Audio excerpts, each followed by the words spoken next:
Imenisikitisha sana ndugu wanahabari na Watanzania kwa ujumla kuona viongozi wenzetu wa dini tunaowategemea katika taifa letu wakiwaaminisha watu kwamba yale yalikuwa ni maandamano.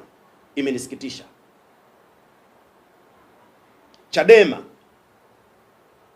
chini ya mwenyekiti wake tulisikia na klipu zimesambaa nukta mama tatu alizisema kwenye hotuba yake, akiwaambia viongozi na wanachama wa Chadema wanaofikiria nafasi za uongozi mara baada ya uchaguzi wasahau. Alisema kwa maana wanakwenda kukinukisha. Moja.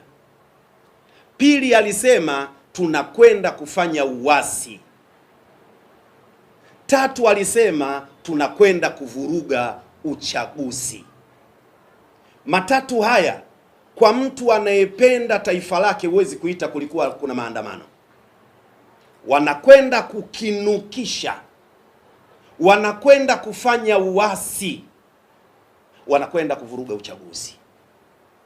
Maandamano yanatoka wapi? Maandamano ni haki ya kikatiba. Na bahati nzuri ndugu wanahabari, jana mbichi,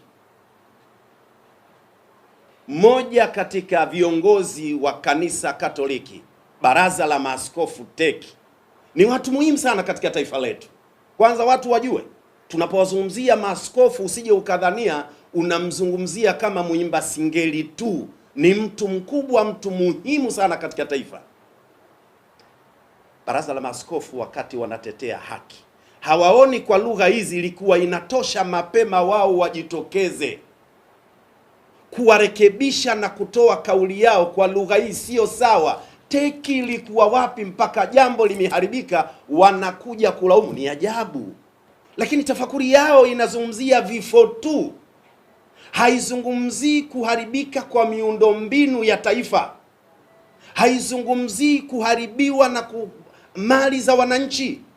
Ina maana baraza la maaskofu hawajui kwamba mtu kupoteza mali anaweza kufa kwa presha. Niliombe baraza la maaskofu, viongozi wetu wa dini muhimu sana, badala ya hizi tamko wanazozitoa zinazoashiria kuongeza hasira na uchochezi, ningewaomba watumie busara katika kulijenga taifa. Tunawategemea sana baraza la maaskofu katika taifa letu.